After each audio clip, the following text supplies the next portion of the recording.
Real talk, the metaphor messiah, man. I got this one. Let's go. You ever seen the morning star? Mr. Metaphor Messiah, back to show you who we are. I represent a legacy, a pothead like the 70s, a different kind of mind. They say we only speak in melodies. Legend in the game, I think I found. What's going on, everyone? Welcome back to the channel. It's your boy Dan and Dave coming at you live from Germany for your weekly, yes, weekly, once again, we are back, weekly pop culture beatdown of epic proportions, Nerd and the Jerk. With me, as always, is my good buddy, the spawner of PUBG, the one and only ace trainer Liam. What's going on? I didn't know anything else to say about PUBG. What the fuck does that mean? You know, the spawner. Camper. I meant camper. Oh, fuck's sake. Damn it. I was going to say, what is that? My PUBG game is I appear. Yes. I join the match. I leave the match. I just spawn to leave. Yes. Like, I'm that guy. Thanks. That's true. That's what it was. For those that don't know, Dave's referring to my video of where I spent most of a PUBG match on the water in a boat, not actually engaging with people, and made top 3. Yes, hell yeah. It was pretty epic. I meant camper. Oh, people know that I don't know what I'm talking about. But you know what? They probably already knew, to be fair. So, Jesus, not a big deal. Christ. Here we go with another week of this. You know, yeah. Well, you know what? It is another week, and we haven't been on. We missed last week, and we did a week before that. And so it's been a little inconsistent, but we're here with the consistency of something consistent. I can promise you that. Hopefully you all are ready. I mean, you have a history of inconsistent podcasts, so you are a fucking asshole. You are an asshole. Well, I guess we could start there. I was gonna ask you about your week, but now I don't care as much. So baby, go and cry. Go on. You tell us how your week's been. My week has way been, juicier. Yeah, a little bit juicy. Not really. It's much ado about nothing. As you guys know, I've been a part of H3H3 for almost a year, and we had a good run, and it was a great show. But you know, the reality is, sometimes you can't get shows out, and there's a lot of things that go into it. And there comes a time when you got to decide if everything is still worth doing. So we came together and we decided that it was best to go ahead and part company now as far as the podcast. We're all still buddies. They're still going to be on my show. They're still going to be coming over for Game of Thrones. Vega's still working Game of Thrones. Clown and them here still having their rematch. Nothing changes as far as that. It's just there's no point in continuing to do it to you guys as viewers when we're not putting out the episodes. So hopefully you guys will be understanding of that, and all of that stuff will take care of itself down the line. I love those guys. I want to personally say thank you to ColossalisCrazy and Tommy C. They didn't have to pick me. They had no reason to, and they did. And it was one of the most amazing things I've been a part of. Definitely the highlight of my YouTube career, aside from working with this mush puff every single week. But it's, I love those guys, and I got to meet Vega, legitimately one of the most talented people on this platform. So nothing but good memories of those guys, and I love them forever. And thank you. And thanks to all you guys who supported, even the fucking asshole trolls who just came and gave a shit all the time. So thank you. I highly recommend you go read what Clown put out. Weren't like half your views just people coming in going, Keemstar is the greatest YouTuber who ever lived. Oh my God, I hope Tommy died in the army. Like that shit. There was a lot of it. Do you know what? At the end of the day, they were giving you fucking views and they were giving you exposure. So by all means, go ahead. Yeah, all that stuff was part of it. You know, it's just the reality of how H3H3 came about. We always knew that was going to be part of it. And it was something that we happily accepted. And we had a really good time doing it. I think we made some good shit. I think our stuff is up there with some of the best individual episodes of podcasts I think that's been on this platform. I know I'm biased, but I believe it.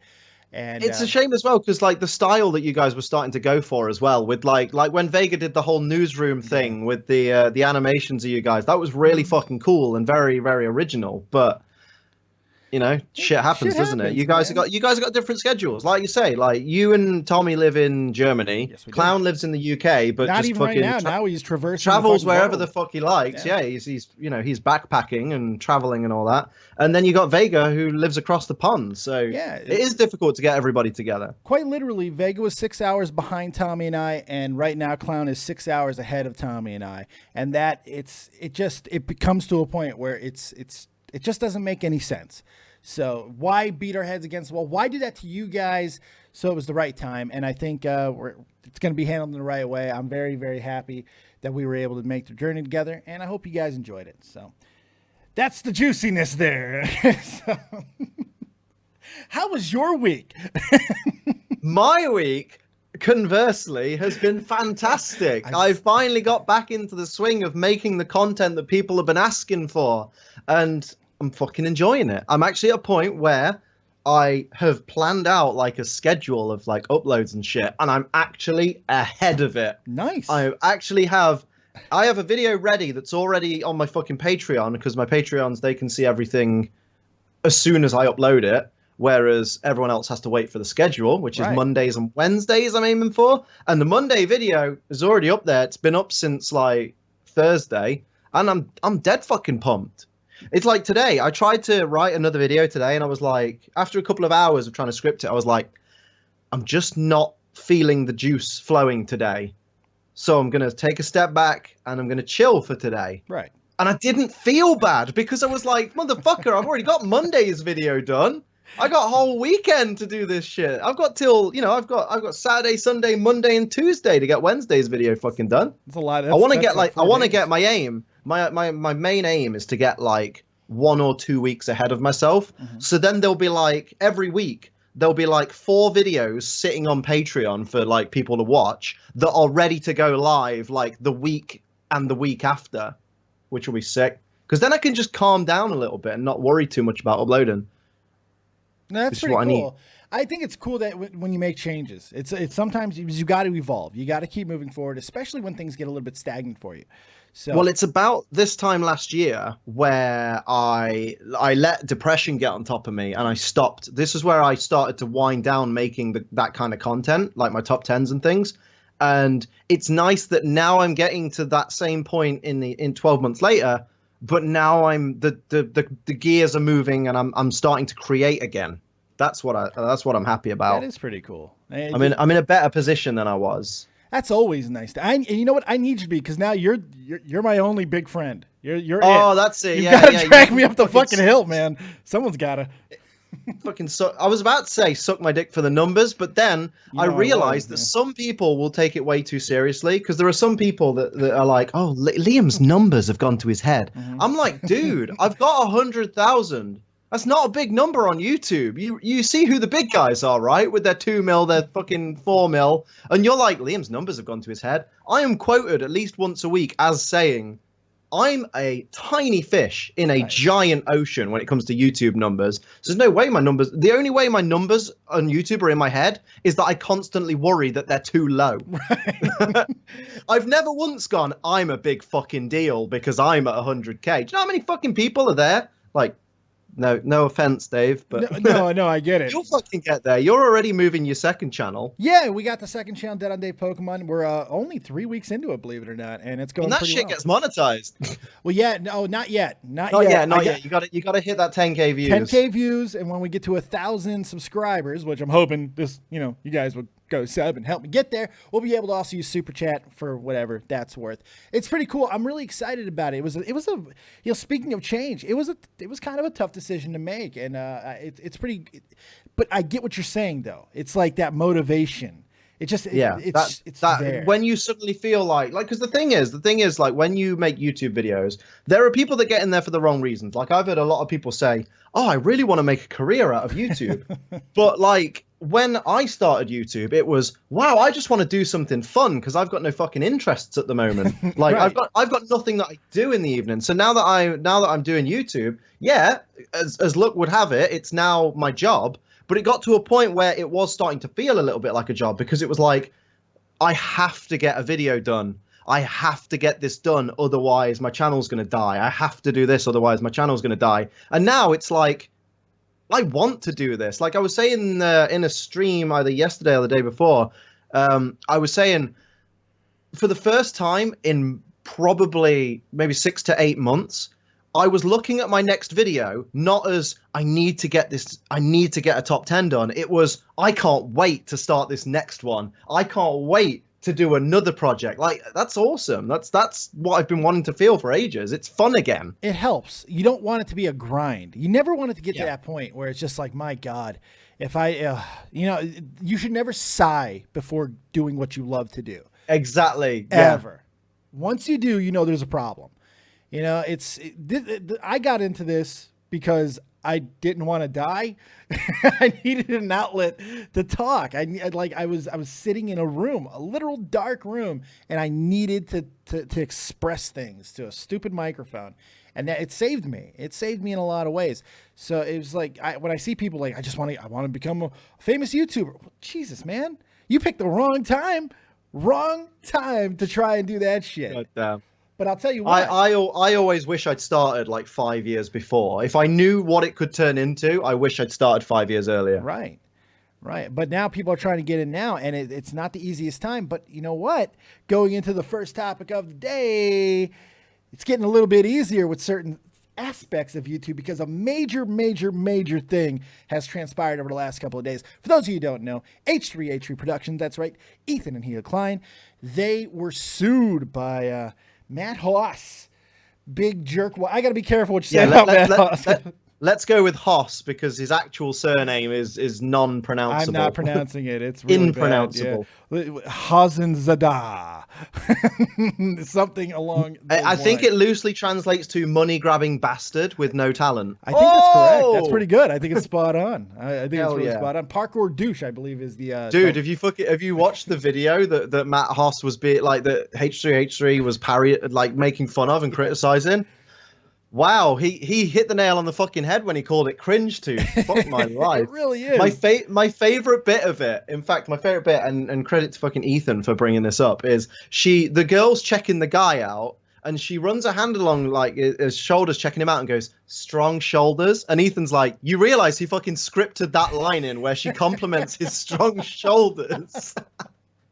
Like, yeah, that's perfect. Boost that ego. Yeah, right. Like, strong shoulders. The thing is, a lot of people don't understand that there is the fair use thing on YouTube. It's a very sticky situation. It's always difficult because a lot of people don't know what they're allowed to do and what they're not allowed to do when it comes to criticizing or critiquing videos. A lot of people in the early days of YouTube would simply take somebody's video, put it on their channel, and talk over it in its entirety. You can't do that.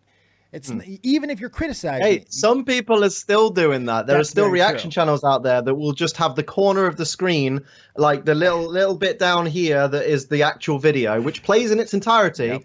And my favorite is when it's a diss track, because the diss track trend that's going on now has made waves of videos of like a full 5-minute diss track with some fucking teenager just in the corner of the screen going, yeah. Oh, I got him. Got him. Yeah. Whoa. No. Oh, he did. Oh my. Oh God.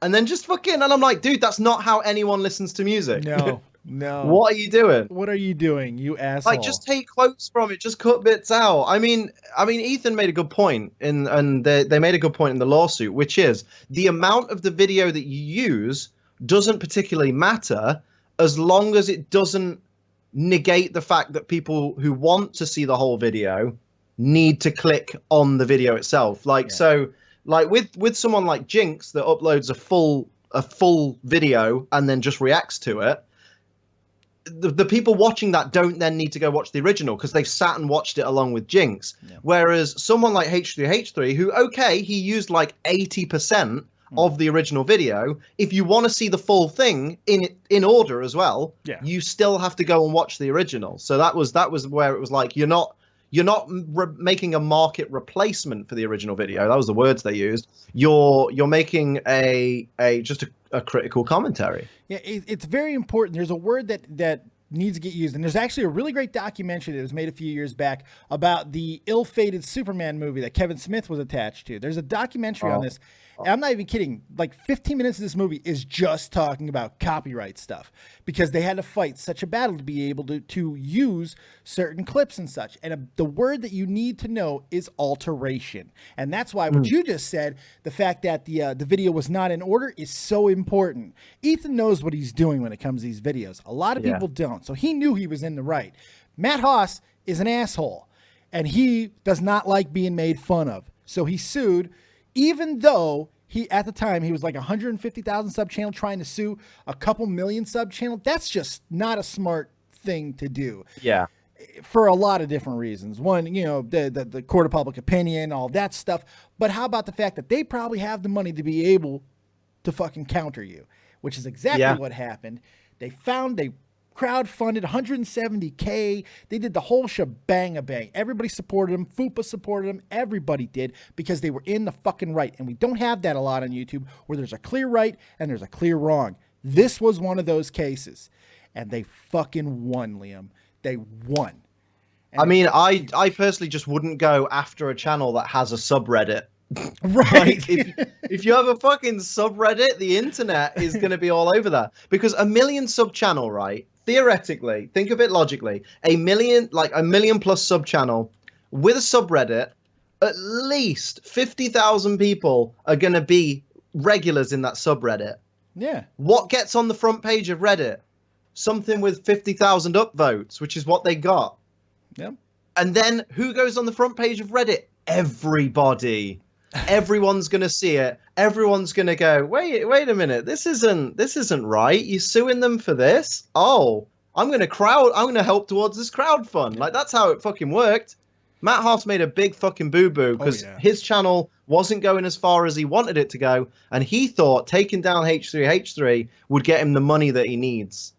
Yep. But I think now, if anything, he's now probably going to have to pay their court fees, right? Not I mean, in the they can States. ask. They really? Yeah, in the States that rule doesn't exist. It's one of the only places the States it's legal system in the States is so fucked you can up. put people through that, and then at the end of the day, it's just like a handshake and right. All right, I goofed. Yeah.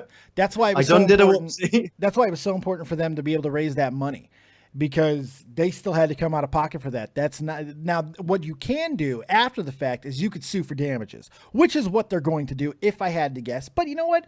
They're the type of people where they just might let this go, because the fact is they are so fucking mellow. They are. They're super mellow, and they know the importance of this lawsuit, because here's what it really sets. It sets clear, defining precedent, and that's important for everybody on YouTube. If you ever want to use, I think actually, content, if they then did like a suit for damages, I feel like it would be counterproductive, because then people would be like, oh, okay, so you won the lawsuit and had this great moment for YouTube, but now you just want to get the money back. Bearing in mind, we paid your court fees, kind of thing. Yeah. It'd be like, so what are you going to do? Get those court fees back and then pay us all back? Yeah, I don't think they'll go for the damages. No, there's no point. Why ruin the moment? Yeah, it's. So I'm really happy. I mean, they now have a great reputation for being like the saviors of fair use. They have, in their own way, they have protected fair use, because if you read through that court case, the amount of research that had to be done by the court into fair use and the explanations of how fair use works, which were not exactly public knowledge. No. Like, not everybody knew fair use, basically encompassed, it needs to be transformative. It needs to be something that has a different underlying message to the original piece. It needs to change the meaning of the original piece, and this, that, and the other. No one really in their right mind knew that specifically you can use clips of something in the context of a critical commentary. That's the big changer, because now all the claims that are made on commentary videos that are just, you use clips of my videos and I didn't like it, you can now, if you are doing a counterclaim to that, you can win that, because you can just be like, yeah, look at this legal information. Although, does that only work in the city that they live in? Is that, or the state that they live in? No, this is going to matter YouTube wide. And that's why it's really, really important, because it's not just a state matter. It was something that happened on the internet as an entity. And because of that, it matters to the platform of which it transpired. So this is huge, because you can cite the precedent now in your counterclaim, which I've already seen some people being advised to do, which is fucking awesome. This is great, because a lot of the time, and Matt Haas was very much guilty of this, people will try and just file a false claim. Hell, we saw it with FouseyTube as well, even though it turned out to be his company or whatever the case may be.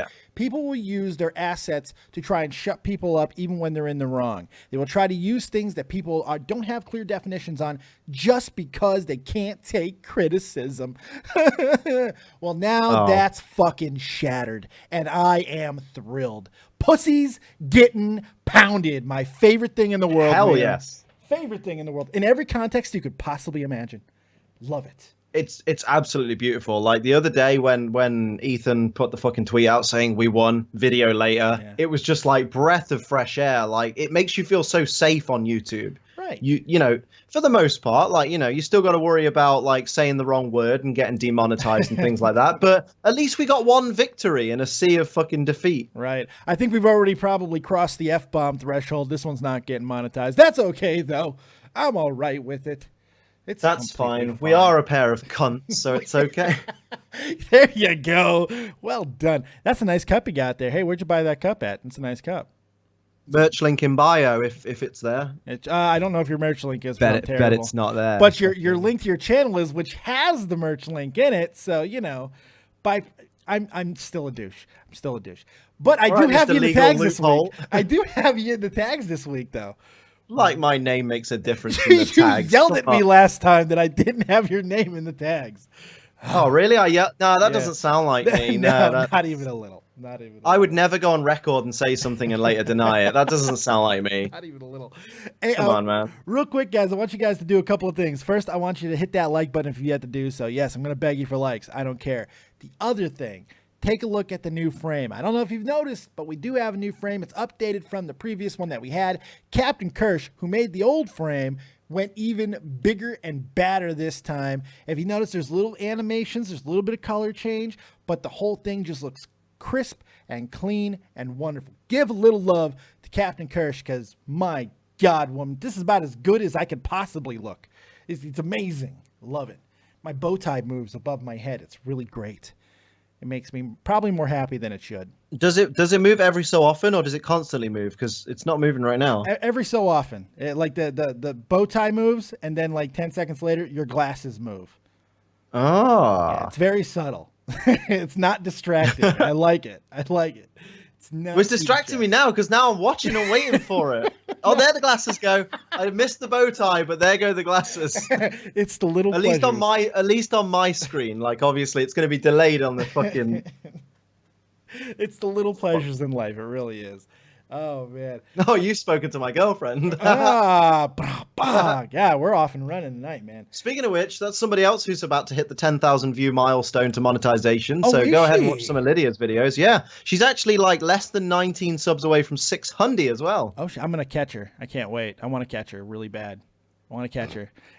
I'm petty and I want to win. I want to win everything. No, I think you have to set some goals on YouTube. You always pick people that you know, and you're like, right, I'm going to overtake you next, just because, you know, I need something to aim for, or I'm not going to be motivated. Don't take it personally. I love Lydia. By the way, she posed for my merch just like she did with yours, and it was great. And now the shirt's not available anymore. I know that must be Lydia's doing. You know what I mean? Like, we've seen what you're doing with these shirts. I know we're just gonna have to take them down. You know, the funny thing is, Spreadshirt sucks, and they really bad. They fold like a tent, apparently, because you know this Tommy Chew thing. For those of you guys that don't know, Tommy did a while back. He was in a Pikachu costume. We decided to go ahead and make a shirt out of it. They're like Nintendo company would not care about something like this. I wouldn't think. But if there is, that's our intellectual property, drinking beer and thinking about their life choices. It's, to be fair, it's just a brown bottle. You can't prove what's in the brown bottle. To be fair, it's barely a fucking Pikachu costume, because it's just yellow. You know what I mean? It's just a yellow fucking onesie with ears. Yeah, I really didn't understand it, but Spreadshirt folds like this on anything. Mm-hmm. So that's why I stopped using Spreadshirt. Literally, the slightest hint of any intellectual property, they're like, no, we can't do this. That's why I use fucking, who do I use? TeePublic, that's the one. Thank you a second.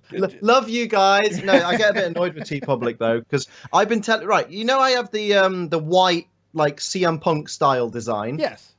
With the Pokeball in it. That's your classic. I've wanted for so long for them to make it in a ringer tee, because the original CM Punk shirt is a ringer, and it looks so fucking cool, and I look great in a ringer tee, not gonna lie. And I'm like, when are you gonna get ringers? When are you gonna get ringers? And every time I email them, they're like, we are working on sourcing it. I'm like, look on Google, you can find them, you can source them. And they're like, we're sourcing them. Then suddenly they're like, big reveal, we brought out a new type of shirt, the curvy tee for, you know, curvier women. That's or curvier men, you know, whatever. Yeah. And that's fine, new type of t-shirt. So I'm like, hey, I noticed you've released the curvy tee a couple of months ago. How are we doing on them ringers, which, you know, are really, they're just average size shirts that, you know, average shaped shirts. Right. Just with the different bands on them. Oh no, we're still sourcing them. We are trying, but with the time of year that it is and different promotions and stuff like Black Friday and things like that, we're quite busy. So probably looking at early 2018. I'm like, is it that hard for a clothing company to get Ringer t-shirts? Is it really that difficult to source them? Apparently, yes. Apparently so, motherfucker. Good. I love that Lindy asked in the chat before I did, what is a ringer? What's a ringer tee? I don't know what this is either. Right, you know the original CM Punk white shirt, yeah? Yeah. It had the seam around the collar and around the ends of the sleeves was black. That is a ringer. Oh. Maybe T Public don't know what I'm talking about. They might not. Maybe I should send them a picture and go, you know this is what I'm talking about, right? I mean, you only have to fucking Google it, like, Jesus Christ. Right. I didn't know. Most chat's coming in, they didn't know either, but that's all right. It's completely fine. By the way, these are people who are using the internet to watch this and can't use Google. I'd just like to point that out. Could have Googled it at any time. The exact same amount of time it took for you to write what's a ringer, you could have written that in Google and you would have got it. And found the answer. You would have found it immediately. My God. By the way, Lydia's channel, her YouTube channel, Groove Dust, is in the chat now. Thank you very much, Jade, for being on that. Go sub to her. Give her some love. She really is a picture of a fucking ringer. You put an image. Nice. You mean a baseball tee? No, baseball tees have long fucking sleeves, boy. Well, longish, like halfway sleeves. It's got, 3/4, they like to call them. Yeah. I'm not a fashionista, though. I don't know things. Dave don't know words well, but it's okay. So anything else on the H3H3 thing that we did not hit that you would like to cover before we move on to something I know is near and dear to your heart? Papa bless. Papa bless. Like, if you have not given a little bit of love to H3H3, please do so. If you're a YouTuber and you're a creator, we actually owe a little bit of a debt here because he didn't have to fight this. This could have been something he just let go. No, he didn't. You know, I don't know exactly how bad the lawsuit would have been and all of this if he could have just took the video down. I mean, yeah. Originally, if it was that big of a deal, like if he didn't want to go for it, he could have just taken the video down. Right. Because like one of the things is he got emailed with a threat of a lawsuit if he didn't take the video down. At that point, he could have gone, this dude's serious about taking me to court. Maybe I'll just take it down. Yeah. It's not worth it. I'll just put another video up that will get even more views. I love as well that now that the lawsuit's over, they've re-uploaded the video and it's got nearly 3 million views. Good on them. And I hope it's fucking monetized.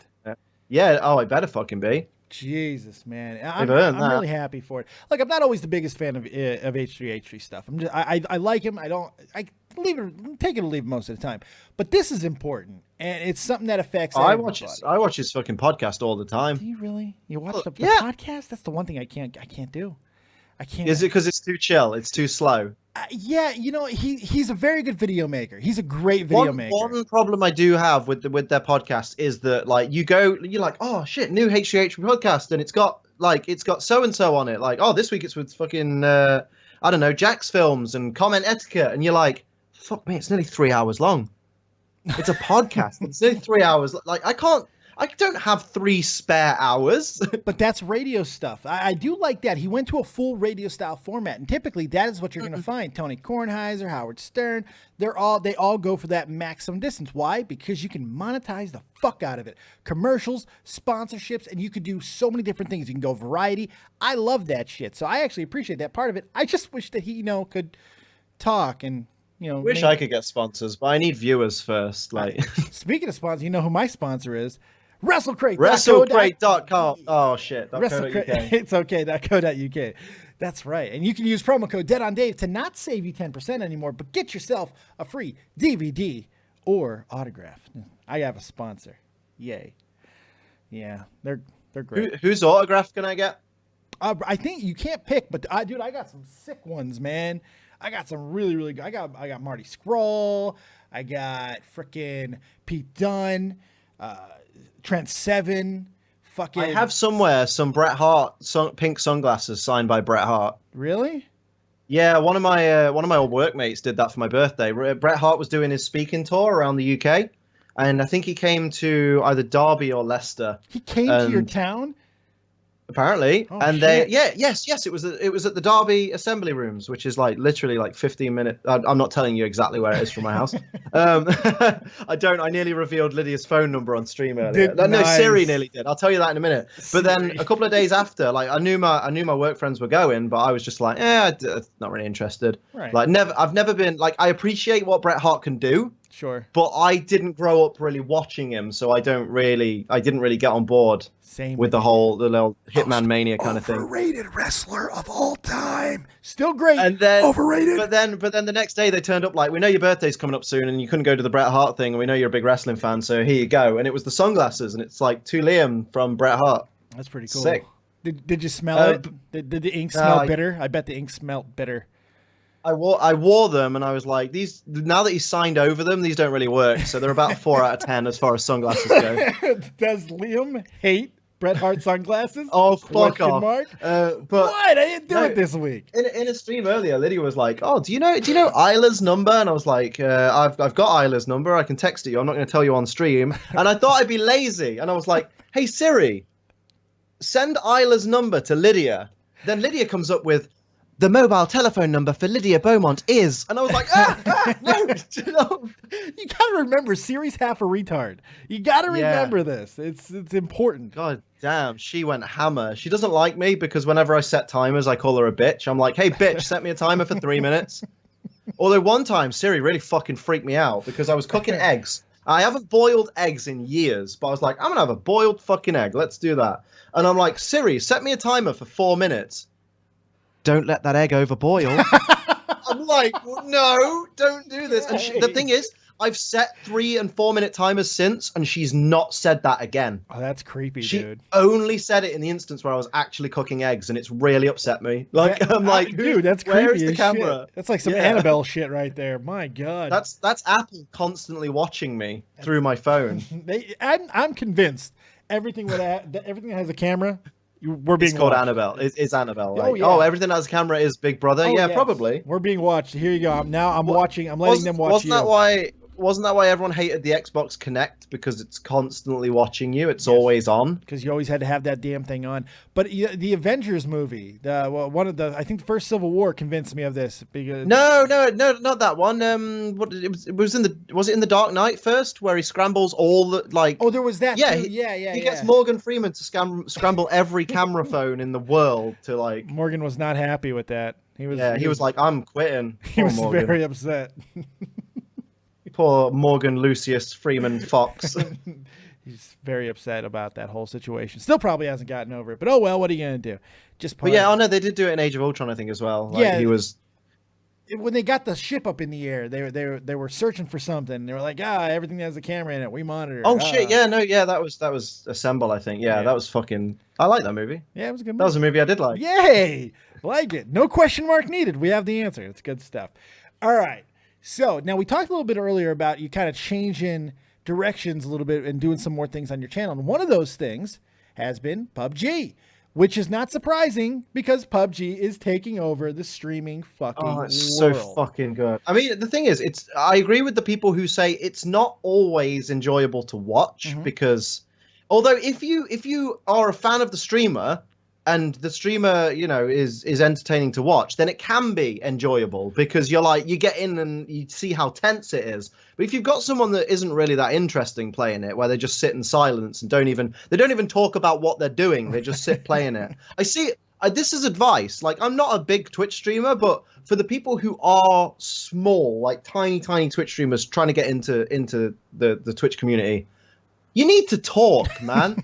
You need to add some commentary. No one wants to come in to a silent chat room that is just you quietly playing the game to yourself thinking, wow, this level's really fucking hard, but I'm not going to tell my audience that. You just you could talk about anything. You could be like, okay, even if it's the most asinine shit, like, okay, just go around the corner, just going to jump. Okay. Oh, wait, is that a guy over there? Let me see if I can get that guy. If you just sit in silence, no one's going to fucking watch you because that's boring to watch. Much in the same way that I get people like, hey, Liam, I've made a Pokemon Let's Play video and check it out. And it's got no commentary. Right. I'm like, nobody's going to watch just the top screen of a 3DS playing Pokemon. They can't even see anything that's going on. No context. What would be the That's point? fucking boring. What would be the point? There's absolutely no point, because guess what? They could just play the fucking game. The people Because who they are don't- watching. Go ahead. I'm sorry. Because they don't get in, they can't get invested in it because they don't know the person behind the camera. They don't know the person behind the game. They don't know what decisions the person's making because they're not explaining it. Right. If people are going to streams to watch footage of a game, they've probably more than likely played the game themselves and like it enough that they want to see other takes on the game. They want to see other people playing it in different ways, or they want to hear people's opinions on it. You've got to give them something. People from my Twitch are reminding me we raided a guy. So obviously, like, if I've got like 100+ viewers, it's not a great many people, but to someone that has 3 or 4 viewers, a raid from that is very, very much appreciated. We raided a guy who was texting on his phone. His microphone was turned off, and he didn't notice that we raided him. So, of course, by that point, so many of my viewers fucking just left because they were like, well, this is boring. Like, he's not even playing the game. And then he comes back on, turns his mic on like, oh, shit, sorry, my microphone was turned off. So, hey, guys, what's going on? I'm like, you're welcome. Like, a bit of appreciation, streamer to streamer. Nope, okay. Like, fucking hell. Good job wasting love there, Liam. Shit, fucking top Jesus work. Fucking Christ, you know what I mean? Lord, man. The thing is, it looks bad on me as well, because then people are like, wait, so Liam likes watching this guy? Really? And I'm like, well, give him a chance. He's really funny. Fucking hell, fuck, yeah. But what are you no, gonna do? and for those who are wondering what PUBG is, it's PlayerUnknown's Battlegrounds. I know, I get asked that the most. That's the thing I get asked the most is like, what's PUBG? And I'm like, really? Right. Now? Like, fucking hell, like, PewDiePie plays it every other week. Everybody's every playing day. it, and everybody's playing this game. And what a lot of people don't know, it's kind of the concept of this, which is like a King of the Hill. It's a battle royal. It kind of started about 2 years ago. There was a game that was free to play. I think it still is. It was by the name of H1Z1. H1Z1, and it came out with a really great little offshoot that was called King of the Kill or something like that. Yeah. Which basically is the exact same thing as PUBG, but without zombies in it. And yeah, because don't get me started on zombies. I'm not interested in zombie games. I love zombie games. Which is why I like PUBG, is because it's like, yeah, it's just survival, and I'm only against real people. You're only killing humans. You get to satisfy. Well, that no, not even that. Not even that. It's just that I'm not playing against computer generated people. I'm playing against real live humans across the world, which is fun. To do, and everybody's going crazy for it. And this week, something huge happened. There was a big ass tournament still going on, right? The PUBG Invitational.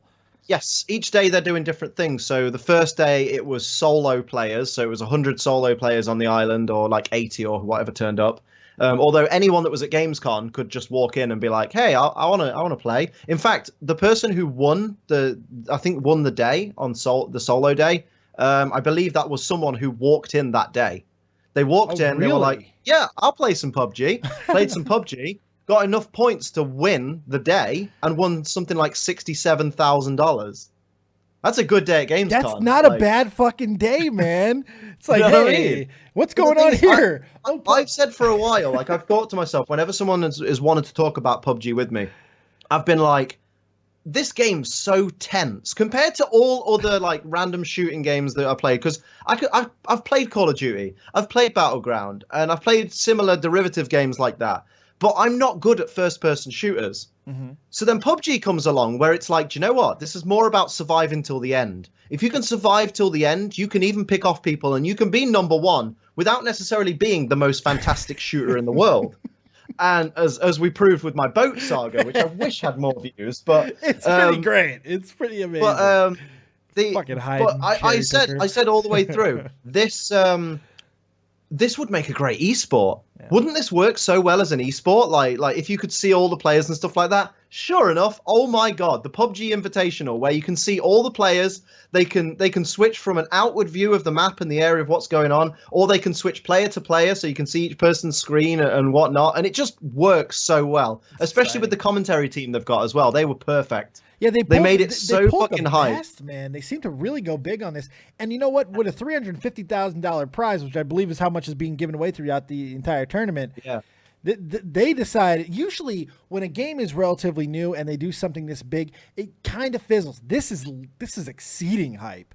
You can't. Oh, it's everywhere. so man. good. It's pretty cool.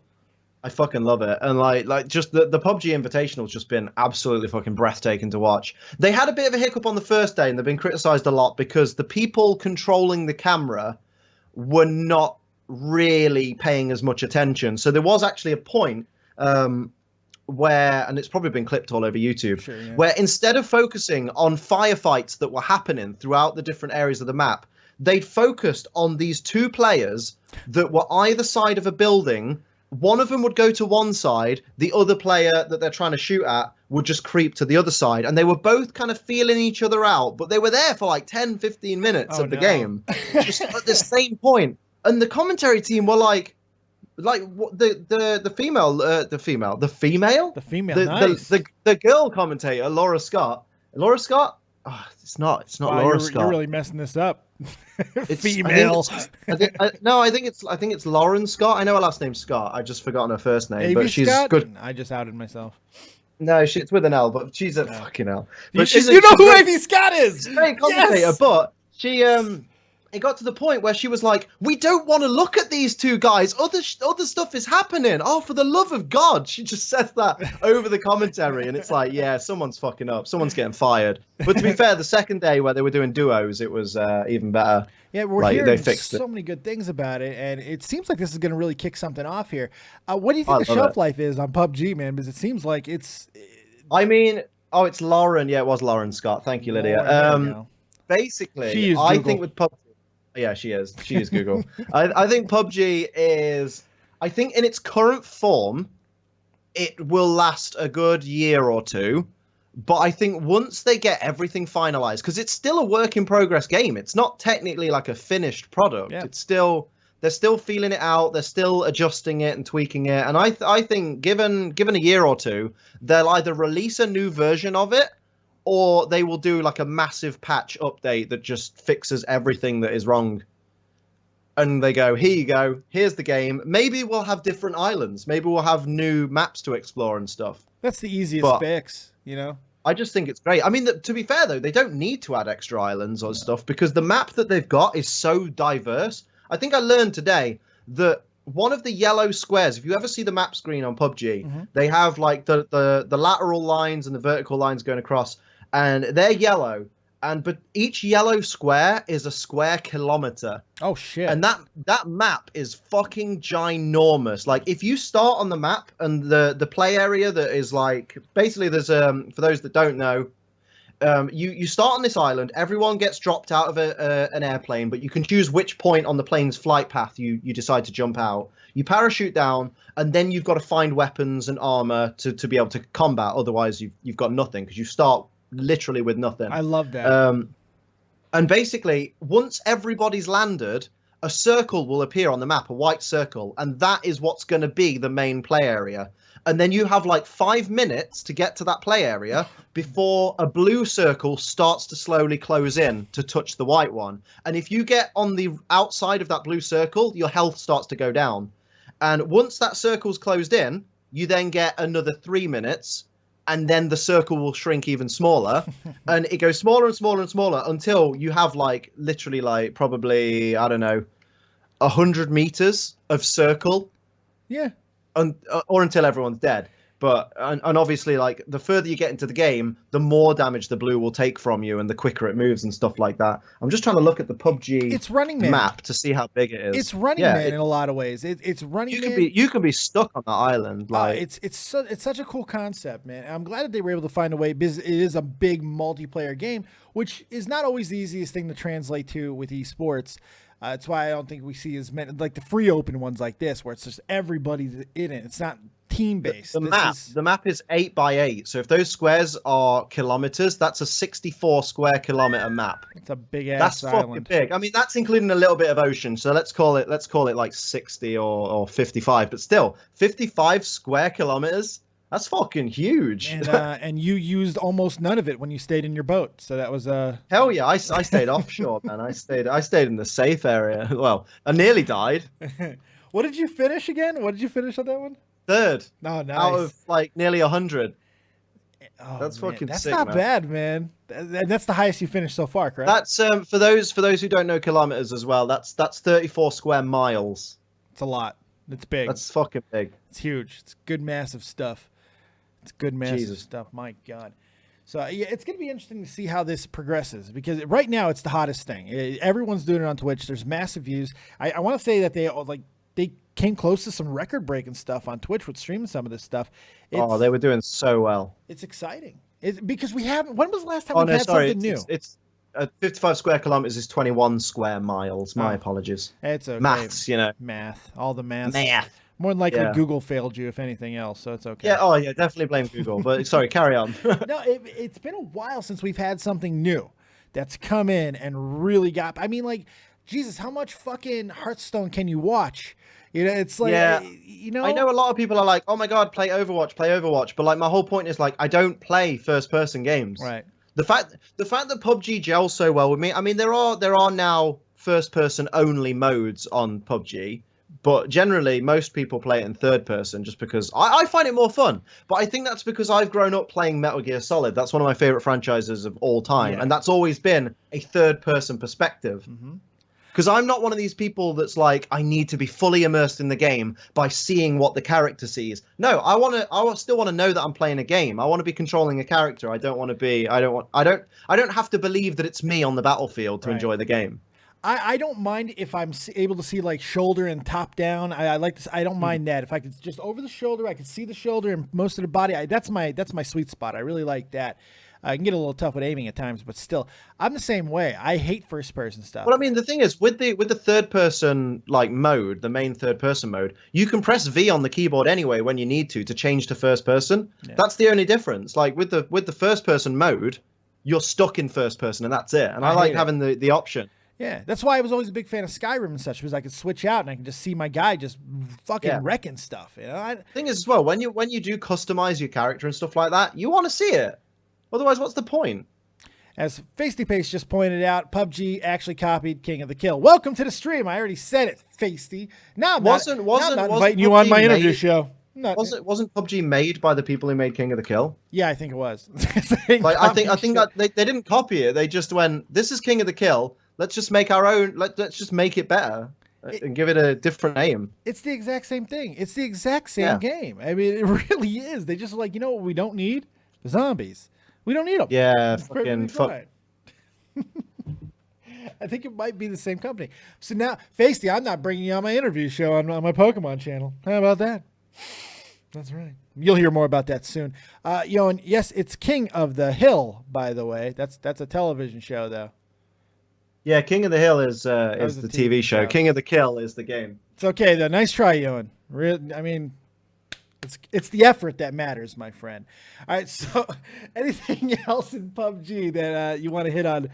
Because there's something near. Just fucking play it. I play it every Sunday and potentially every Tuesday, because my Tuesday stream is generally like I play whatever I feel like playing. Yeah. But God, I just want to play more PUBG. I get my time's so fucking limited. I'm not like these people who go to like fucking university and they get fucking half the days of the week off, and then the rest of the time they're supposed to be doing like coursework, but they don't fucking do it. So they're just like, "Yo, I'm gonna go smoke pot and play fucking PUBG. You want to play, Liam?" And I'm like, "I can't play PUBG. I've got shit to do. I've got a life, dude. I've got Pokemon. Yeah, so I want to play more PUBG." Could you see yourself becoming a straight up like PUBG aficionado? Oh no. Oh, I might get better at the games, but I think at this point in my life, I'm never going to be good at first person shooting, which I feel like to be a PUBG pro, I need to be. I've watched a few little tips and things to get better. Like I didn't know.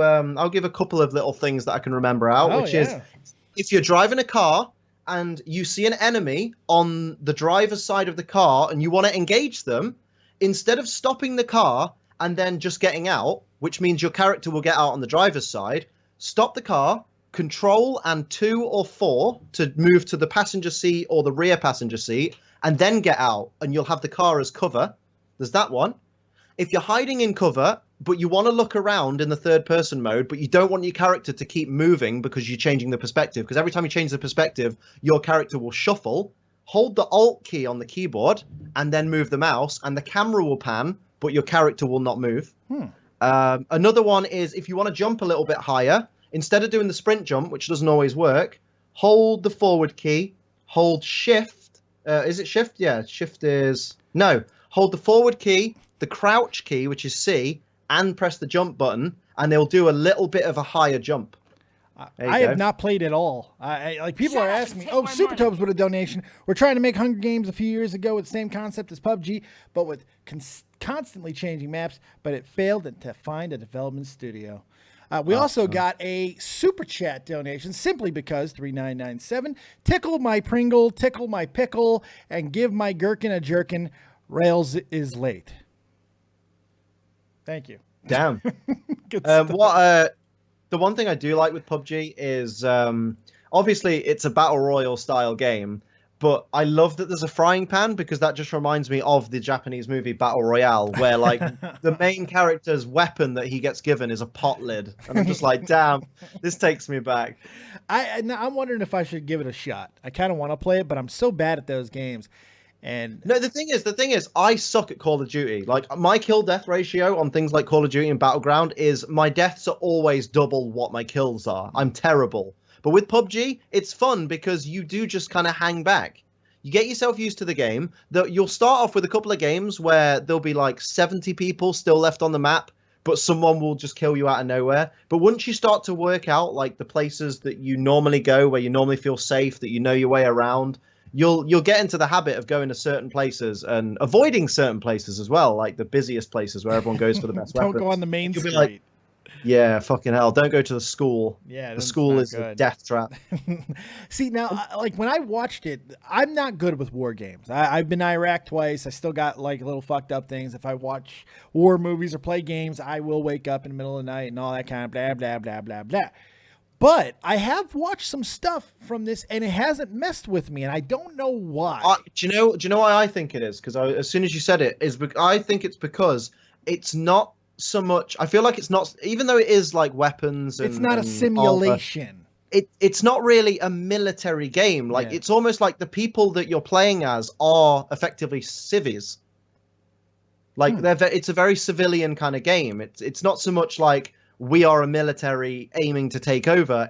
You're just some random individual trying to with live. The same, just trying to survive. Yeah. So it does. I feel like for you, it won't feel as similar to your military career because, even when you're in a squad of 4 people, it doesn't feel very military. It feels very like, I don't know, just like post-apocalyptic survival, like Fallout. That. I can do that. I think that's. But I think that's the whole point. The whole point of the game is it takes place in a post-apocalyptic place because all the houses are vacated, and you're just there basically. And it's free, correct? This is a free game. No. Ah, fuck. This is not free. How much is it? I need to know. In pounds, it was $26.99. Ooh. But I'm sure one of your lovely people in the chat would love to donate. Oh, yeah, right? You want me to play PUBG? I'll give it a shot. Fucking do it. The thing is, if you want to stream it, play it on really low settings. I mean, I play it on everything on low, I think. Oh, wait, this is a deal breaker. Is it only keyboard? By the way, we got another donation. Thank you very much. Oh, Rails, yeah. $5. No, you can't play it with the controller. It's really? Keyboard only. I hate keyboard games so much. No, but as well, in its defense, again, I hate keyboard. I only play games with a controller, but I have learned for PUBG, and I'm doing okay. Yeah, I have never, ever before PUBG physically sat down and willingly played a game that is keyboard only.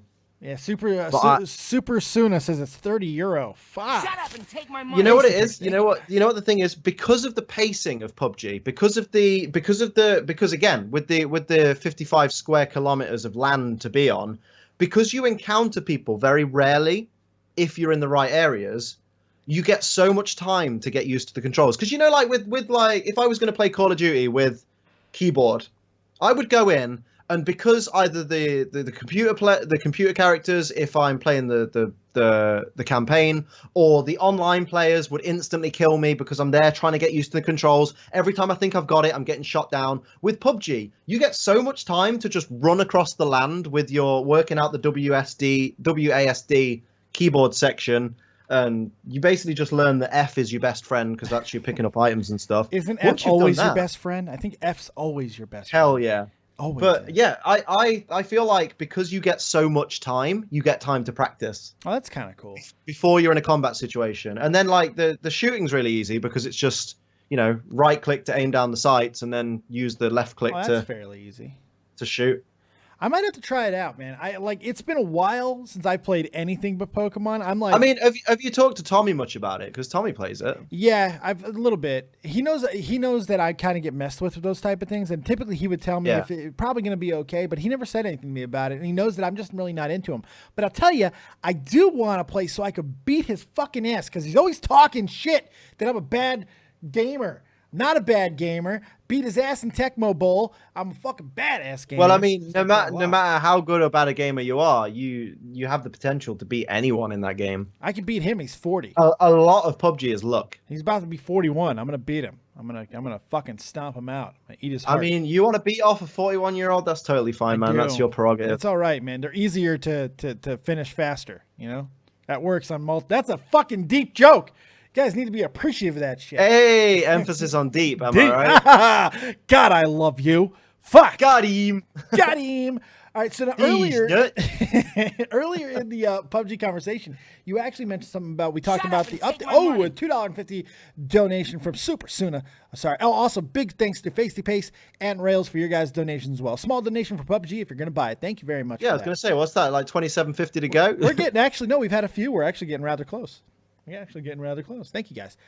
We talked about a little bit earlier with the updating of a game, which can be so critical, not as much in a paid game, because when you pay for a game, you know, it's a little bit different. But in free games, which is going to lead us to our next topic of the night, sometimes when you wait too long to insert new things into a game, you can fucking kill the interest of said game.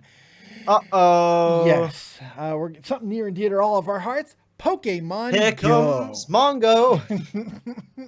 Which no longer people are playing every day. Me being one of them. I've been one of the biggest touters of Pokemon Go. It helped me lose a fuck ton of weight, and I'm forever grateful for that. I really am. But it's been probably 2 months since I played.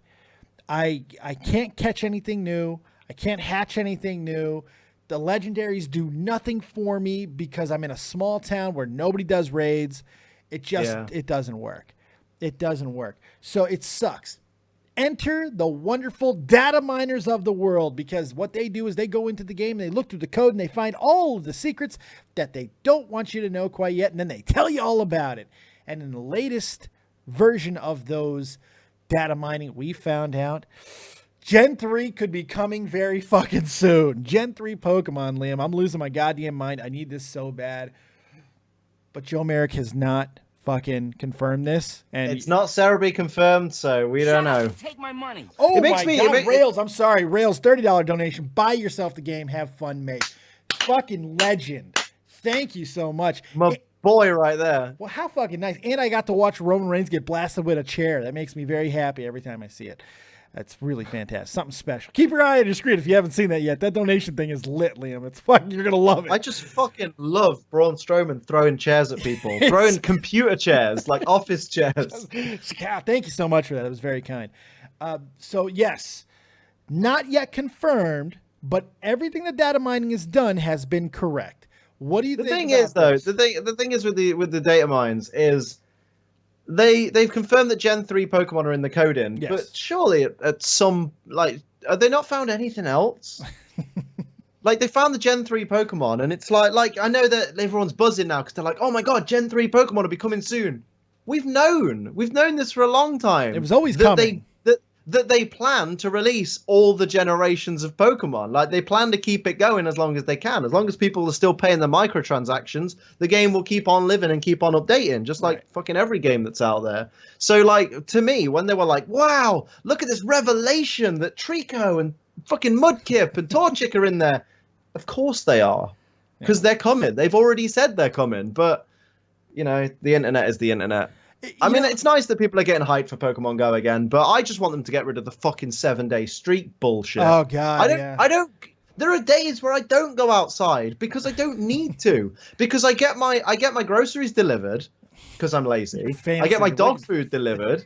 To be fair, sometimes, like, because of where my nearest Asda, like Walmart, is, it costs me less to have it delivered than it costs for me to get a taxi there and a taxi back. Fair enough. So I actually save money by not leaving the house. It's beautiful. What a beautiful age we live in. It is pretty fucking I tell wonderful. you, boy. My God. When it costs me like £5 to get to Asda, £5 to get back, but I can get delivery at 10 p.m. on a Friday night for £1.50 on top of my grocery bill.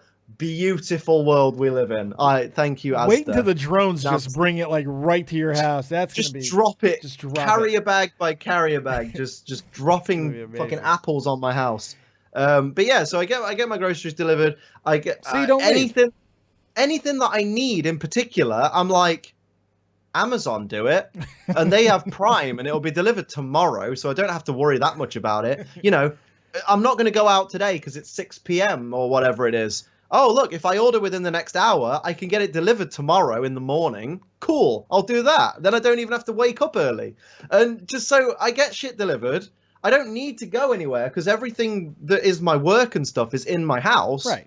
So I don't always have access to a Pokestop because they haven't conveniently put one in my HQ, which is a shame. So unfortunately, I don't get to do the 7-day streaks because I don't go to school or a regular job or anything like that. Or get sun. So I'm penalized. I'll get sun. Look how fucking white I am. You're pretty under this white light. today, man. I get whiter every week. I'm looking like Paige. I got a new ring light because like some people have donated to the channel. I added some new equipment and I got this ring light. It's the same one that fucking PewDiePie uses, but it's so bright. It doesn't have a dimmer.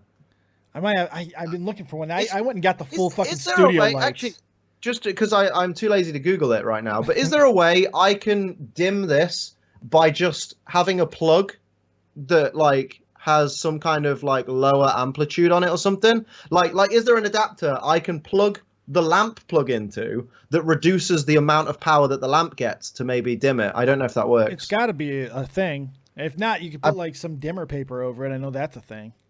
Yeah, let's do that. Because Might fuck fuck me, it up. like it's nice. Like it's making my webcam look nice. And It looks HD, you look great. My God, but look fantastic. Fuck, I'd say? smash. I'm just saying, throwing that out there. But get in the fucking queue. see, I bought full on studio. I got these big, massive, hulking fucking studio lights. So I've got one over there because I thought the ring light would suffice. But if I have the ring light on and not this old studio light over here, there's no light on my background, so you can tell I'm in a dark room just with a single ring light on. It just looks like my monitor's really, really fucking bright. Exposed, yeah, it's not good. So you don't have to leave, so you don't really get the 7-day thing. I actually kind of like the concept of the rewards for going out there.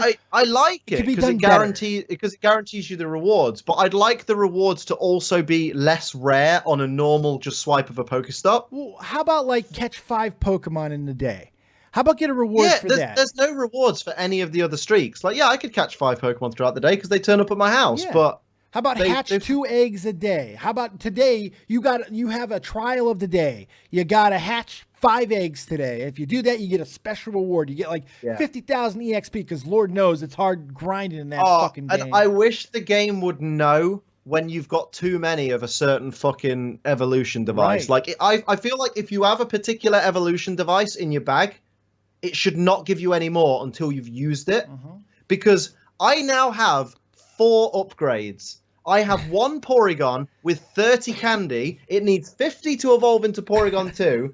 And I can't do fuck all about it because Porygon doesn't spawn near me. It doesn't get any. It don't hatch any eggs. I think I caught this Porygon in London. You are fucked if I'm paying like £80 to travel down to London. Gotta walk. Yeah, I gotta walk the fucker. I'm still trying to walk my fucking Ivysaur because I'm 2 candy away from a Venusaur. But when am I gonna go 6 kilometers when I don't leave the house? Yeah. See, I don't have that plate. All I do is walk. Like that's what I try to. That's the only thing I can do if I want to fucking not die. I gotta exercise. I do feel a little bit like such a fucking entitled, privileged kid. I'm like, it's not my fault I don't leave the house. I'm sitting here caning all over my fucking hilly town, and you're like, no, I'll just have it delivered. It's fine. If the world needs me to go walk somewhere, I'll do it. But unfortunately, like There's nothing. Like, yeah, okay, in the next couple of days I'll go check my mailbag for like 1 or 2 letters, and then I'll come back. But other than that, I thought that there was a way to revolutionize the entire game. I was like, and I went back to Borderlands. Borderlands has this really cool thing where you can put all of the fucking shit that you don't want because it's a loot and shoot. So you have all these guns you can put into a machine and it makes a better item for you. You can do the exact same thing here. All the shit that you don't need, you throw into this little machine and it can be somewhere that's really hard to get to. So you really got to walk to it. It's hard to get to. Let's call it that. Something, right? You get to it, you can throw all your shit in there, and then you'll get an item that you actually fucking need. What'd be so hard about that? What'd be so hard? I'm seeing a lot in the chat that people are like, I don't care about the Gen 3 Pokemon. I want trading. I'm going to break some people's hearts. I hope trading never comes. Trading ends the game. It effectively ends the game. Yeah, because you won't need to go outside. No. Like, I mean, you won't need to go and find the Pokemon because you'll just be like, right, well, I'll go trade for this Pokemon. Right. Especially if it's link trade where you can just sit on your couch and just trade with people. What's the fucking point then? Now, if you have to go to like specially designed places to make trades, like a gym or something, a special gym, something like that, that makes a little bit more sense. But if they just do blanket trading, game's over. What's the point of it? It's finished. Finished. One thing is, what does it mean when you're near a Pokestop and it has like a white ring around it? Like, I know obviously when the lore module is down, it has the pink ring and the like petals floating around. But what does it mean when it just has a white ring near the top of the circle bit? So I honestly don't know. I saw that too. I'm going to Google it because I really don't know. Yeah. Okay, so Oh, you're going to Google it right now. I'm a Johnny on the spot, dude. I'm glad I'm not the only person. I've been walking around. I've been like, what's special about this Pokestop? There's like a white fucking ring around there, and I don't know what it is. All right, Pokemon Go. White ring around Pokestops. Wait, does that work? Guncannon's suggesting that you get a record player and you just let your phone go round on it, but does that work? I don't think it works anymore. Anymore. I don't think. I know it did. I know there was people were using ceiling fans to do it and shit. But you can still. One thing I've thought of is using like a model train set.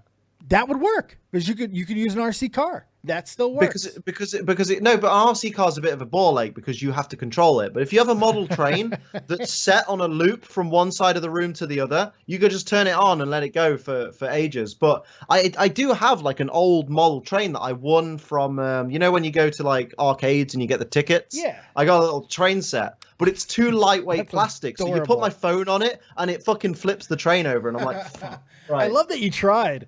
I love that you tried. Of course I fucking tried. Why does everyone want to cheat? Go fucking walk, man. It's the whole point of the game. What the hell? I don't have time for walking. I want to play PUBG. If I go outside, that's PUBG time. Right, then I have to actually go. Maybe I'll go play real life PUBG. I'll turn Pokemon Go on and I'll go loot some houses and get some guns and start killing people. And then maybe I'll get to evolve my Porygon. As your lawyer, I would advise that against that. I wouldn't do it. As your lawyer, I would advise that were your first words. Yeah, I fucked it up there. I know. All right, so the white ring, it stops.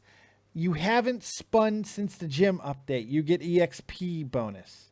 That was barely English. So, but apparently it's to let you. I think it's the one that you haven't spun over yet. So you haven't spun it over quite yet. So you get an EXP bonus because it's the first time that you spun that stop. Yes, I think that's why it's special. Okie dokie. Yeah. All right. I think that is correct. So, I don't know. Trading should be PvP, says Leaping Lizard.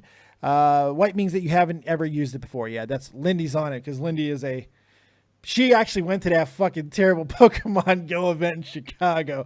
Bless her heart. Oh, God. I'm just glad she didn't die there. Good Lord, what a fucking cluster that was. But hey, she got a free Lugia. I think that a lot of people have said that as well, and what Piccolo is saying, which is that when you walk a certain distance, you will walk what you believe to be like 2 kilometers, because you'll have Google Maps up or something and it will say you've literally walked a trail that is 2 kilometers. And then you check Pokemon Go like, right, how are we doing on this candy? I've walked half a kilometer. Yeah. Because it just goes boom as the crow flies from the point that it last scanned you to the point before. Yeah, it's a little bit of a shit. It does suck because it does not if you're using that to like figure out how long. No, get a Fitbit. Yeah, because get a fucking. You're fucked. You're absolutely fucked. So yeah, so don't worry, guys. Gen 3 is coming, but it's gonna be some time. So I think that's all the big thing about fucking Pokemon Go. Now there is another story that we wanted to talk about, And this one's interesting because going into like YouTube drama sometimes can be a lot of fun, especially when felonies are involved. Oh Yay! yeah, I'd forgotten about this. You know, I'm the one that brought this up before we fucking went live. I'm a good host. What can I say? And then I was like, I've just been thinking during the Pokemon Go bit, like, we had something else we wanted to talk about. The fuck was that? Like, go ahead. No, I'm tossing it to you here because we had an incident at the Rice Gum Estates where an asshole, what was his name? What's this asshole's name? Oh, I can't remember his name. Something Asshole. Stu. Yeah, asshole Rage Stu. Rage yeah, Stu. there you go. Rage Stu decided to be a good idea and something he's done in the past to go ahead and go into someone's house. He did it to Team 10, decided to do it to Rice Gum and his posse. Well, so his brilliant idea was, I'm going to go into Rice Gum's house to film it. But what I'm going to do is I'm going to get to his house by climbing through the gardens of his neighbors and the backyards and the pool areas, not knowing that Rice Gum lives in a very wealthy area, which is generally comprised of quite famous rappers and gang members and things like that who made their money obviously like fucking trafficking drugs and shit like that. So very wealthy but very scary people. So he's going through and then he gets to a point where he can see Rice Gum's house and he's like, shit, I think I can see Rice Gum in the window. And he's trying to film this guy's house. And we'll get into how fucking deplorable and fucking disgusting that is in a minute. But he's filming it, and then suddenly, who's the guy? He's streaming it too. He's streaming it. That's he's streaming it. He's streaming it to Twitch. Unbelievable. And he even says during the stream, "Yo, we're gonna go trespass. We're gonna go like if you're gonna commit a crime on Twitch, don't tell them what the crime is. Don't use the lingo. Don't use the actual crime name. It's not smart."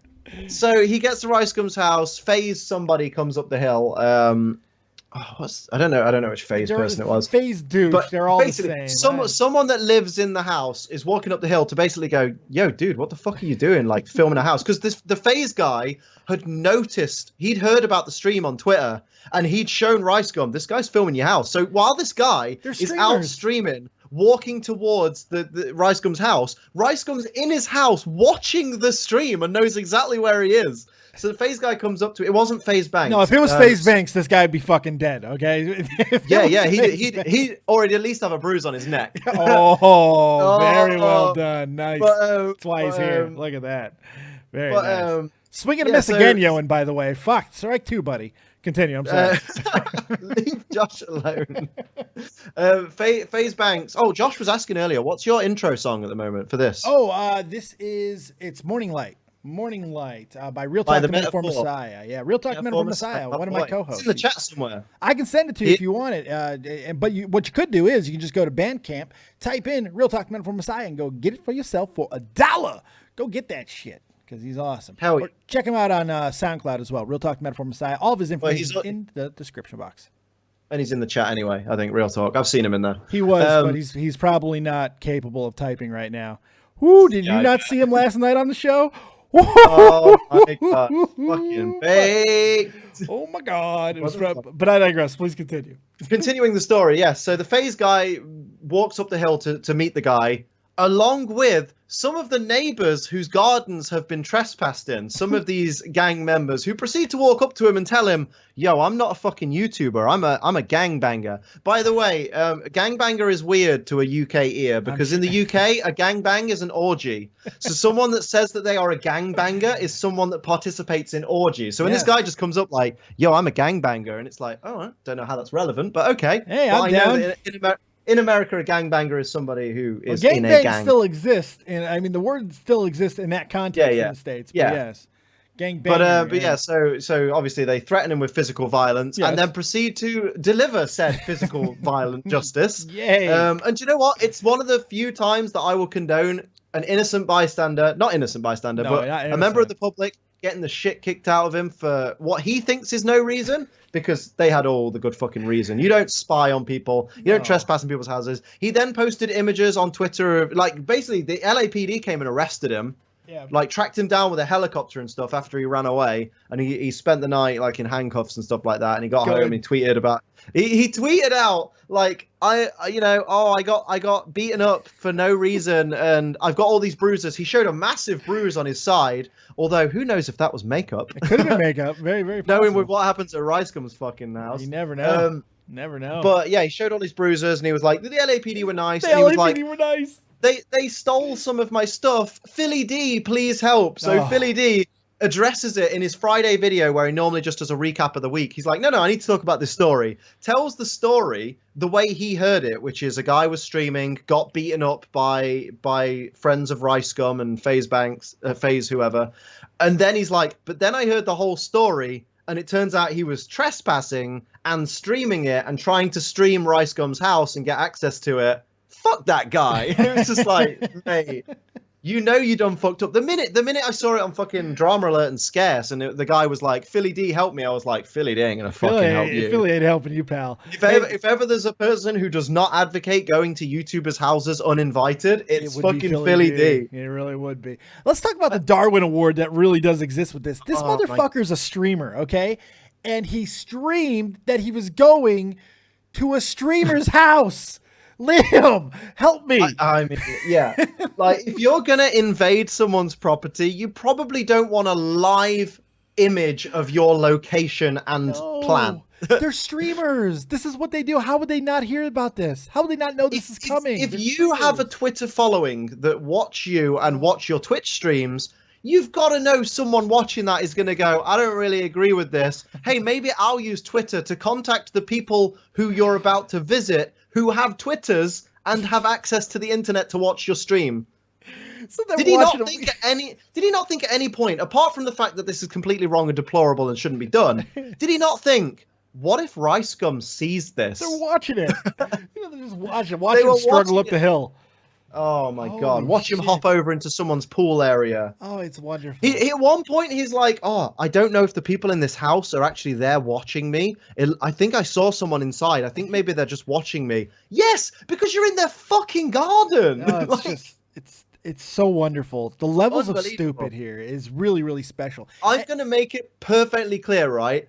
If ever anyone finds out my address and takes it upon themselves to visit my house uninvited, or if I go downstairs to get myself a cup of tea and I see that you are in my back garden with no fucking permission and no invite, my German Shepherd is going to rip your fucking arms off. I'll call the police and they'll come and get you, but you will be missing limbs from my fucking dog. She is big and she will rip your fucking limbs off. Isn't she a sweetheart though? She's a little sweetheart. To be fair, when she thinks there's someone trespassing, she goes ape shit and she gets aggressive. Yeah. She's very much protective of me. And I love that. You're not getting Phil Hartman. You're not getting Hartman. Fuck that. Yeah. Do you know what I mean? Fucking hell. Fuck that. And basically, like, I don't care if you're my biggest fucking fan. I don't care if you love every video that I watch and you have nothing but respect for me. You do not come to my house uninvited. And if you do, you are getting hurt. It's as simple as that. Because you've got no fucking right. I don't care I don't care the fact that, yes, you watching my videos pays my bills. Right. Your donations pay my bills. Your fucking buying my merch pays my bills and feeds my dogs and keeps me doing what I do. But you do not get a free invite to my fucking house. Not uninvited either. I mean, that's the complete definition of not being invited is being uninvited. Yeah, I think so. You have no right. Nothing gives you the right. I don't care how much money of yours is in this house right now. You don't have the right to come here uninvited. Much in the same way that I don't have the fucking right to turn up at your house in your fucking bushes at night. You know what I mean? I think we see this so much on the internet, especially now because people feel so connected. It's why the media is changing. It's because people feel there's a weird sense of entitlement. It's a huge sense of entitlement because you feel like, hey, I watch these guys every day. This isn't like the same thing as watching a movie, even though I'm being entertained in the same way. These are real people and they're watching and I'm giving them money. They're my friends. And in some cases that can be true. You can have a relationship with your viewers, you can talk to them, but that's on fucking stream. There are habitual line crossers out there that they're entitled and they feel like you owe them, and it And comes the thing in is, so many different ways. let me put it this way: there are friends of mine who, since I've moved into this house, have never been here. They've never visited. I've never invited them. If they were like, hey, should we go back to yours to hang out? I'd be like, nah, let's go to yours. You know, things like that. I have actual friends that I do not invite to my house. So why the fuck would I invite, as much as I've known you as an online personality, a stranger that I've never met? And this is why, like, I get people sometimes who are like, oh, Liam, if I come to the UK, I really want to, like, take you guys out for dinner. We had this one guy who was like, oh, if I ever come to the UK, I know enchiladas are your favorite food. I make really good, like, bison enchiladas. They're really good. So when I come to the UK, I want to come to your house and I want to cook for you. No. And I want to make food for you and Lydia and all that. And I'm like, dude, no. there is no chance in hell that you are coming to my house. I am happy to meet any fan anywhere as long as it is a public place and I feel safe.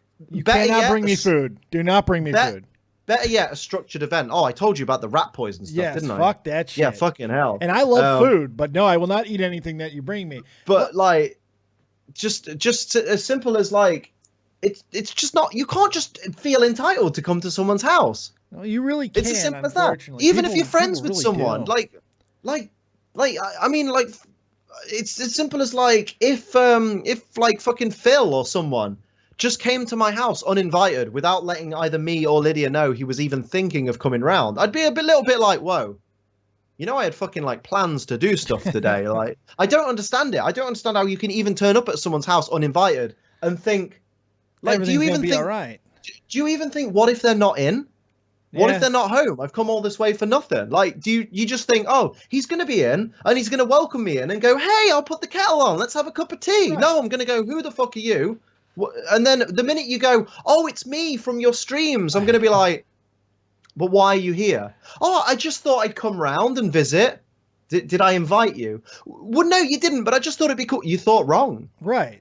Like, I don't mean to be a dick, but you need to leave now. Like, I don't care how many miles you've come. You need to go. I have not invited you to my house. It's a serious violation.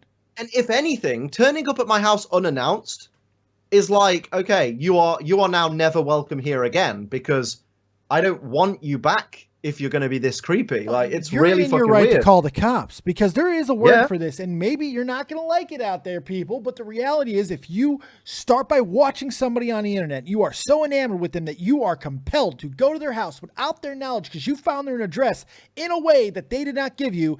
It's called stalking. 100%. That's what it is, and you have just committed a crime. And people don't see it that way. This guy got the brakes beaten off of him because he got too fucking familiar. Then he actually thought, as a streamer, that he can go to another fucking YouTuber to get sympathy. No, honey.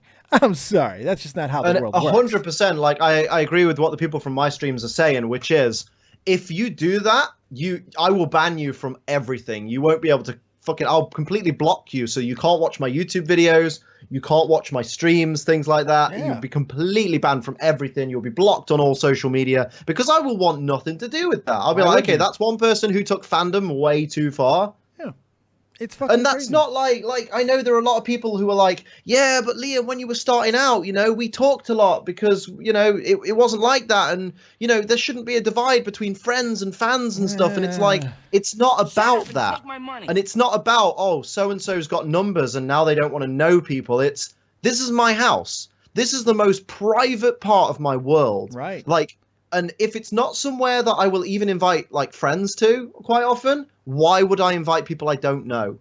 And if you say, oh, but I've talked to you online for like years, that's online. If I don't know you in person, like even people I've met in person, I haven't hung out with enough to really know, I'm not going to, like, they're not invited. It's the reality is you don't know if any of these people have the possibility, the potential of hurting you, your dogs, or Lydia. You don't know that. Yeah. There's no way you can. I mean, I have friends of friends who, I'm not going to go into too much detail because there's a lot of like legal stuff going on about it, but I have friends of friends who they knew them for a long time and they thought, yeah, this person's absolutely fine. Yeah, no problem. No worries. Turns out they're now passed away. They passed away in very strange circumstances.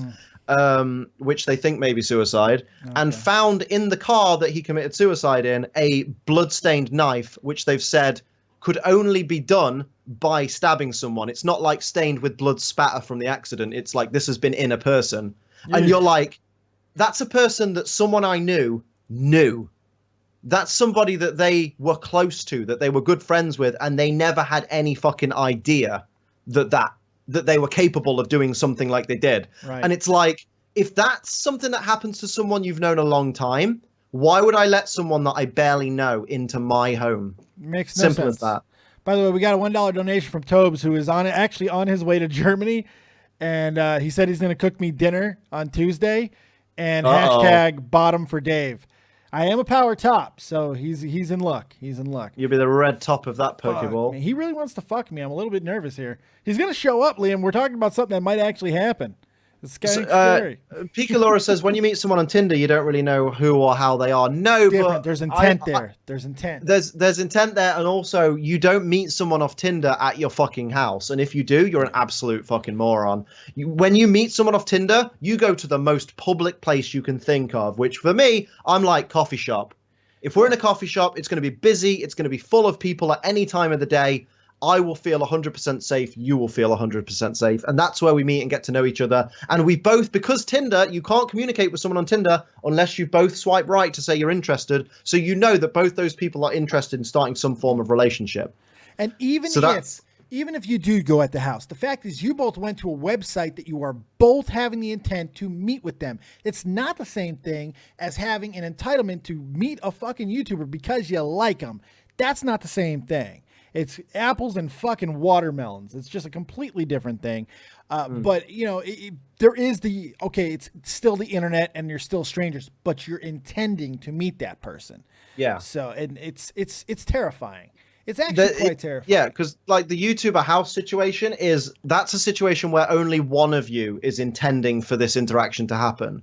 The other person is blissfully unaware until you arrive, and that's not cool. No. Whereas with Tinder, it's like, hey, should we meet up? Yes, we've agreed to meet up. We both know we'll be going to a location and meeting. Right.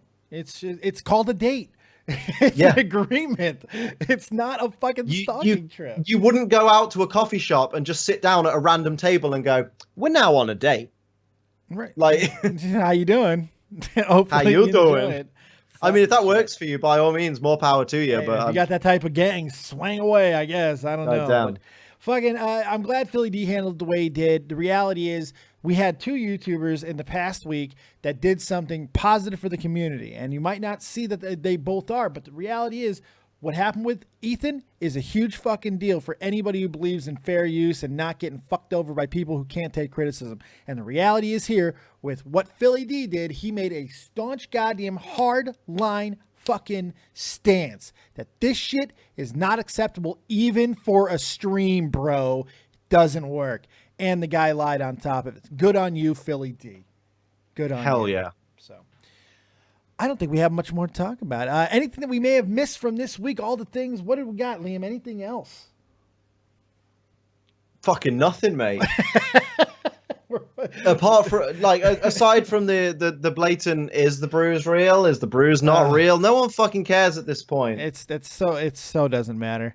Yeah. It really doesn't. Oh my God. I have a new YouTube talk show type thing I'm doing on Tuesdays with the gorgeous Faye. Douchebaggins on Twitter. We actually had to talk about that longer than I would have liked, but reality is that, God, fuck Jake Paul. I'm just saying. What a goddamn. Fuck him. No more dabbing. There you go. Liam, go and tell the kids where they can find you, all those wonderful places, and what you're doing for the rest of the weekend. Well, everything you need can be found on @AceTrainerLiam on Twitter. The rest of this week, I got fucking work to do tomorrow, but then I got Ace Trainer Podcast, 2 p.m. UK time, 2 p.m., 10 p.m., 2200 hours UK time, 10 p.m. Sunday, streams as usual, 7 till 10. Are you having a review show on Sunday? We'll do the recap. We will do the recap on Sunday. I'll be there. And I think hopefully we're going to be able to get all 4 co-hosts on at the exact same time, which will be a lot of fun. Well, not the exact same, one at a time. New top 10 on Monday and potentially Wednesday. Of course, you can already watch the new top 10 on my Patreon for just $1, because my Patreon has one tier, and that's $1. I just added a whole bunch of new tiers to mine because I'm trying to get some people up in that thing. Well, with the way my Patreon works is basically, I don't have a lot of time because I do daily Let's Plays, and I've got 5 streams a week, plus Nerd and the Jerk, plus the Sunday review show, and then I'm trying to get top 10s done in between, and then I've got my dogs and my relationship to work on. To spend time, accommodate time for. That's probably the best one. That works. Yeah, that's good. Because of all that, I don't really have time to be sat down like once a month, like packing letters and sending out different rewards and things. So I'm like, do you know what? My Patreon can have one tier. It's $1 a month. If you want to donate any more than that a month, then fucking by all means. I'm not going to say no, but it's not compulsory. And what you get is you get your name in the end credits of all of my videos. I update them on the first of the month, and then they roll through. And then you get early access to all the new top 10s and the big videos that I do that aren't the daily Let's Plays. Everything other than the daily Let's Plays will be on Patreon first.